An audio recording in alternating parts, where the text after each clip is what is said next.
What's up mga Lodi Boy? Ulam, lutong bahay, boy danggit here. So ito, mabilisan na naman tayo. May instant noodles tayo dito at meron tayong seaweed at gulay. Yung mga chikiting ayaw kumain ng gulay. So ito gagawin natin sa kanila. Yan, haluan natin ng gulay yung favorite nila na pagkain. Okay, so meron tayo dito roasted seaweed. Mamaya papakita ko sa inyo paano gawin to. Napakadali lang kasi pag bibili kayo sa store, mas mahal yung roasted, yung crispy seaweed. Kaya ito papakita ko mamaya sa inyo paano ko to i-crispy. Okay, so tara. So boil water and then una natin yung carrots kasi medyo matigas yan. And then habang nagbo-boil tayo, luto na rin tayo ng itlog. Yan, balik ta rin lang natin. Mabilisan lang. Once na nag-flip tayo ng front side, balik ta rin nyo kagad. Para tamang malasado pa rin. O, diba? So, boiling na yung carrots natin. Lagay na yung noodles. Instant noodles natin. At same pan.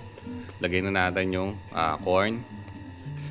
And then next na natin yung lettuce. Kung may pechay kayo, ilagay nyo. Kangkong, goods din yan. Malunggay, goods din yan. Bahala ka na. Pero mas maigay yung neutral flavor para hindi masyadong lumaban doon sa lasa ng pagkain natin.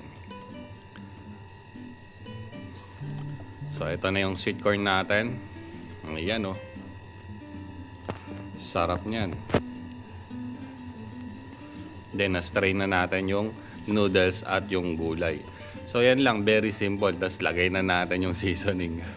O yan o, napakadali, napaka-easy, di ba? So papakita ko na sa inyo yung roasted seaweed. So yan, nagdagdag na lang rin ako ng oyster sauce konti. And then konting stir fry pa.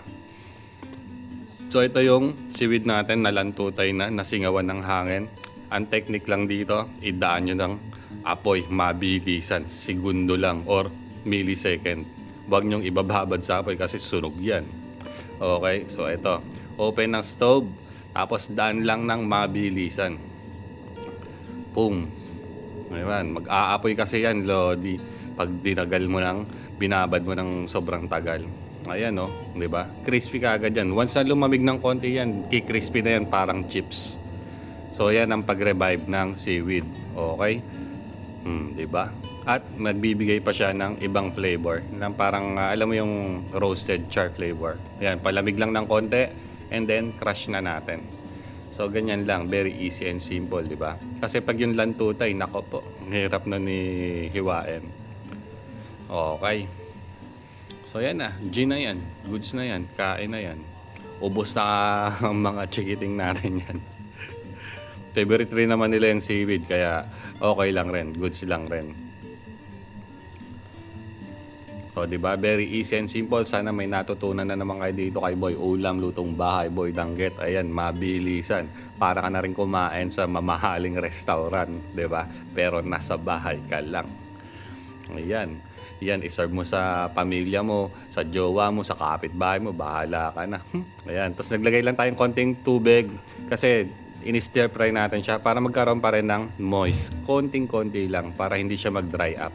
O, di ba? So, yan na. G na yan. Goods na yan. And good day to all. Ciao, ciao, ciao.